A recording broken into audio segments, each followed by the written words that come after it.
You heard it. Oh, right. How do you get to existing school teachers to shift to Montessori with computers? How do you get to?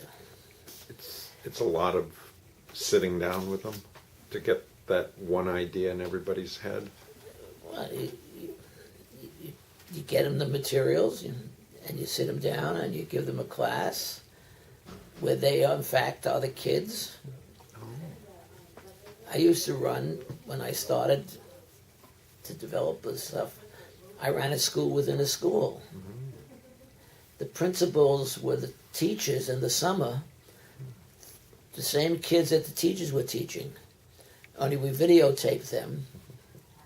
And I had them do team teaching, and I had them do clinical supervision, and I had them learning the theory behind what we were doing. This is 1967 video. This So is amazing. You do that. Mm-hmm. And during the summer in 4 weeks. And the proof was Harvard, Dr. Anderson from Harvard came to examine the summer program in January. I didn't know he would be hired to do that. But the superintendent of schools in Hartford hired him. And what we found was the principals that went to that summer and went through that experience were talking about the things they were doing and trying to do in their schools. The principals who didn't go through that summer program, all they kept talking about was why they can't do what they want to do. You were creating agents of change. Exactly. So once they understood it, and by the way, these kids were the same kids from the inner city. So I didn't import kids. They were the 4th and 5th graders from the inner city. So it worked. So your model would be you take existing school that's failing and you get the right. teachers to experience.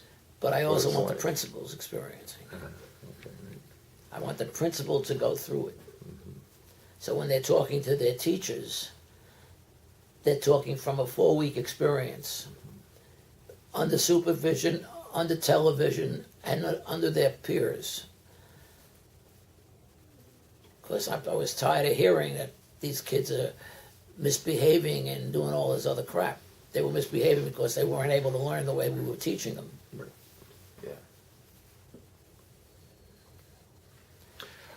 Would you be able to put on your ASF Solutions hat, like you're the consultant? And he has a very interesting prototype. You know, you're working on the school, right?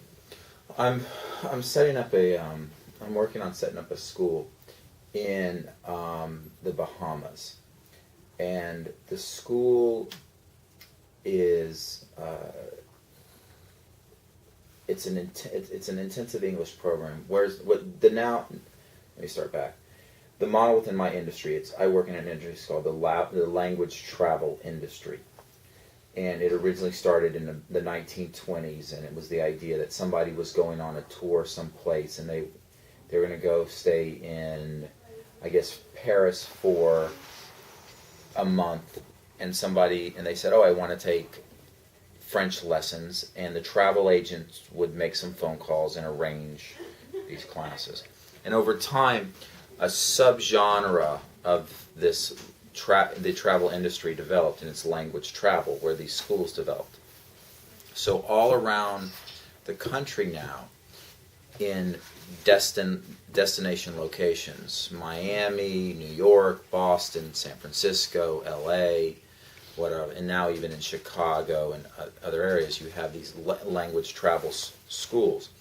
What they've done is they've expanded out over time, and now they include TOEFL prep, TOEIC prep, and so you stay longer than just for travel. So they started, and then they moved into this university prep kind of area, and they started competing against local universities. At first, universities didn't want to have their own intensive English program, so these schools kind of filled that spot. Universities caught on later and had their own intensive language program. NOVA does not have its own intensive language program. Nova outsources to a company called Talk. But so there's this industry out there. It's within Europe alone, it's a $4.8 billion industry. It's the industry that's looking to expand the most. They're looking at a 10% growth each year. My business model is to take the destination part of it, put a school in the Bahamas, have a school that on a single campus you combined living, eating, and learning. And so you're immersed in an English language environment for 16 to 17 hours a day. And even while you're sleeping in group housing where you're sleeping with other individuals who don't speak your language and sleeping with camp counselors, so to speak, so you're forced to speak English within the setting. And from this, it's an immersion process. It's a true immersion process, which most schools claim to have an immersion process, but most schools run either 4 or 6 hours a day. Then the students leave. They might go on an activity in the afternoon. Usually without a teacher. Usually without a teacher, and then at night they have dinner or whatever without their friends, without a teacher. But this would be taking it, instead of 6 hours a day, we'd be doubling it to 12 hours a day, 12 hours plus. They were only speaking English. Yes, sir. I have a granddaughter right now in Virginia who has it's a bilingual school. In the morning, everything is in Spanish. In the afternoon, everything is in English. Wow. And it's a public school. Right. In Arlington, Virginia. Public school. Huh. And does she like working there? She's not working. She's going to school. She's going to school there. She's 5.5 years old. Wow. I taught bilingual education in Texas. And my bilingual education was a Spanish school, because they were all Spanish speakers, with parts of the lessons conducted in English. Oh, so it was embedded in the... And it was a miserable failure. Because the kids just would stop listening. Right, when the English came because on. things they were taught, mainly it was taught in Spanish, but we had these aspects where the problem was in Texas we had a lot of illegal immigrants. She's coming back. She'll be here this weekend with my daughter. She was adopted when she was 2 months old in Guatemala. Okay. And my daughter met the mother, Right. etc. And she was Spanish, etc. And so she felt that she was obligated I agree. to do that for this child. And so she had a tutor before she went to school. And then she went to school with Nova, and she had a tutor in the afternoons. And now she enrolled her in this school in Arlington, Virginia, where she is now. And but I didn't realize that they were teaching all morning in Spanish and all afternoon in English. I like that. That's true bilingual. So that's the way she's being educated. But I haven't seen her since she started in September. So do they switch? Say one morning they study in English, the other morning in Spanish, or do they switch the classes? No. If you're doing your math, you do it in English, or you do it in Spanish. If it's in the morning. According to what I heard, I'll find out more now that she's coming home for 3 days. What I gather is that whatever subjects they take in the morning, they take it in Spanish. And in the afternoon, they take Other activities. They take those subjects continued in English. So you might learn to count in Spanish, and then you're counting. She has no trouble speaking in Spanish. Right.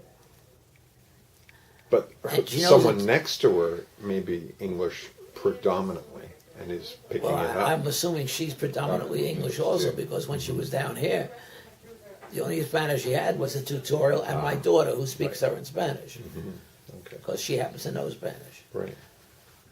But Or you learn how to count in Spanish in the morning, then afternoon you're learning how to do you apply it. Groupings. I said to her on the telephone something about "Oh, you're now 5 years old." She said, 5 1/4. So now I say 5 1/4. She says, "Grandpa, Poppy, 5 1/2." This kid knows fractions. She is one cute kid.